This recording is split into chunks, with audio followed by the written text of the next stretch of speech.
Thank you so much, Vail. Well, we're all about the generational mix here on Morning Live. You heard from the youngsters a little bit earlier. Now we're getting a sense of what the veterans, the struggle icons, the stalwarts, what other nouns can I use to describe them? The older generation that will tell us a little bit about what they're expecting today and what's so important about gathering in this manner and this fashion to remember the events of 30 years ago today. Now, I've given them such handsome titles, so let's go first to ladies first. I'm going to be biased about this first and go straight to the mama in the mix. And May, a very good morning to you. Thank you so much for your time. What's the significance of this occasion for you? The remembrance and commemoration, recognition of this day, it means so much to me because I was one of the people who actually marched during the leader of that time. And now seeing so many people actually recognizing this day means so much to me, in so much that I actually even think that we need to actually try to conscientize people on the present, because the past is the past. Today we are actually trying to tell people. Personally, I feel that because during that time we were saying people don't pay rent, it was the reasons behind that was actually to make the government ungovernable. Now we have our own government. We need to come back to people and say, pay rent to make your own government work. Because once if you don't pay, then there won't be any services. People are crying almost every day and say, we want services. But unfortunately, our municipalities don't have money to actually give those services because we don't pay.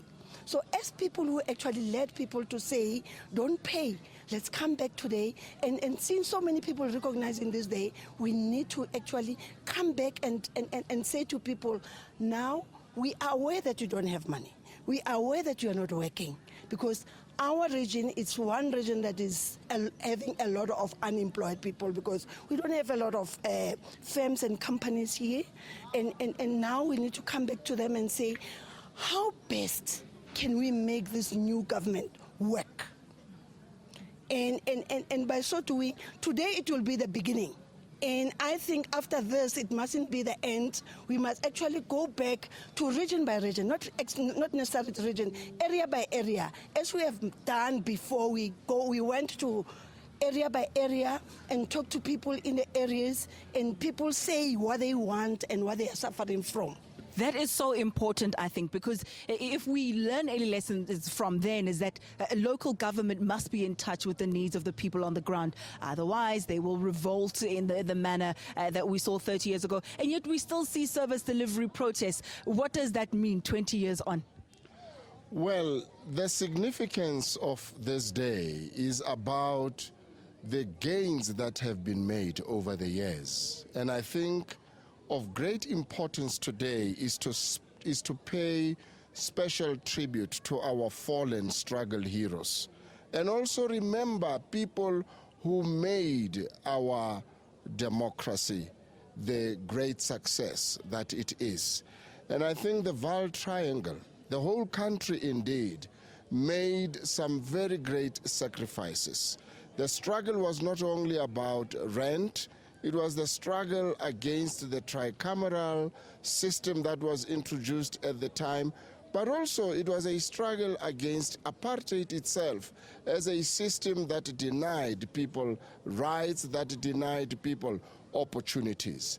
And now that we have come this far, I think we can pay even a far more significant tribute to this day by consolidating the gains we have made and reaffirming ourselves to really continue to contribute, deepening the democracy in our country and ensuring that these democratic values are entrenched at all levels. What lessons have we learnt from the events of 30 years ago? Well, as the two comrades have just said, I think the lessons we have learned is that at that time, people did not have anything to say, we are fighting to be paid in order to contribute. People contributed with their lives. And I think today should really be that day that those people's struggle is not in vain, that all the gains we have made, not only to consolidate them, but to defend them and going forward. I like that everybody's here bright and early this morning. No babas begi pants, but hey, amadolo arthritis. No, everybody's taking part in this march, and people have come in their numbers. Baba, the significance of today's march for you, Yin? It's very important. You see, the days like this are reminding us of what we should do about our future. Yes. Not only thinking about the past, because we know bad things happened in the past, and now it reminds us what we should do about our future. How we should plow all these things to our new generations that are coming up and tell them to do the right thing. You see, as you heard, Abu Baba, they have said a lot to things that we should do. We must respect our government, because this is our government. This government is even out of money, less budget, but we must try our best to pay rent and do the right thing in order our government to go forward, so that we can be seen as a future leaders and as a future generation that really seems very serious about what they are doing. Yeah, thank you so much. A face that is not a stranger to television there, as you can see, also participating in today's march. But I want to bring it back to the people on the ground now. The reasons for the unrest was that people felt a sense of injustice and a sense of oppression. I've come back to the question of the service delivery protest that we see today. Is that because of perhaps structural inadequacies, that people don't know how to participate in the democracy? They don't know the channels with which they can air their grievances? Or perhaps is there something bigger here? In fact, what is significant about this day is the theme itself. The theme of the day is reclaiming the historical legacy of the Vaal. And it responds directly to your question. The 1984 Vaal Uprising was the struggle that was pursued by the masses across all sectors, the youth, the churches, and the VCA, and the labor movement. So what we are saying today, we are saying that in reclaiming the historical legacy of the Vaal, which has set a tone for the country, we are saying that moving forward 30 years ago, it also led to the 20 years of democracy. So we are saying that we must build a governance that is transparent, a governance that is accountable to the community, a governance that ensures that there is public participation, but also importantly, a sustainable governance that must also assist in creating a conducive environment for job creation. So indeed, your question is quite relevant, because part of the challenge is that our people have not yet understood the participatory democracy. So as part of the 30th anniversary of the Vaal Uprising, we are saying that the democracy took place in 30 years ago. So we are saying that we need to reclaim that historical legacy to ensure that our people and our masses are participating in all the government decisions, including taking responsibility as the citizen to ensure that the government cannot survive without the people. So the people must also take responsibility in terms of ensuring that they pay their services. And of course, our government is the government of the people.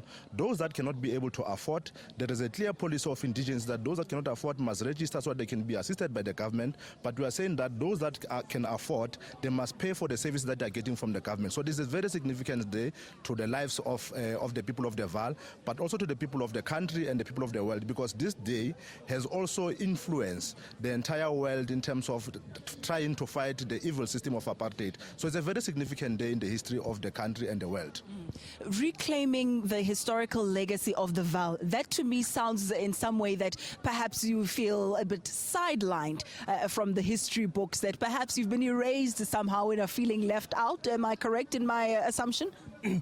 No, it is true. I mean, coming from Everton, firstly, as an example, it's one of the oldest townships like Sophia Town, where the issue of 1984 was also based on the resistance for forced removal, because those people owning their land, but they were taxed to an extent that some of their stands were taken. So this is a remembrance also that our youth need to know how government has transformed. You know, government is based on the Constitution, but the issue of educating our community, I would doubt if all know that the Constitution that was signed here in Sharpeville in the Valley here on that day, Tatu Mandela made sure that each house in the country does have a copy. The intention was to make sure that the people are educated by their rights, about their rights, but also places like Everton. I was one of those people that who were tasked by the ruling party to open a parliamentary constituency office in Everton as one sign of acknowledging the role these people have played. So it is important that, and I must say, today to me, what this means is that the role played by media, more so SABC, you know, we tend to have a negative attitude towards what the media can play. And the role we are playing today, and we believe it will be sustained, that our youth be educated. We as leaders have to be closer to our youth, even go to schools. And we are always there if invited to do so. I completely agree with you, and my apologies for interrupting there, because you are the walking textbooks. You are the living encyclopedias that give us information about where we come from as a nation, and we would be hard done by if you did not share that with us. Well, let's leave it there for now. A little bit more of that history lesson when we come back.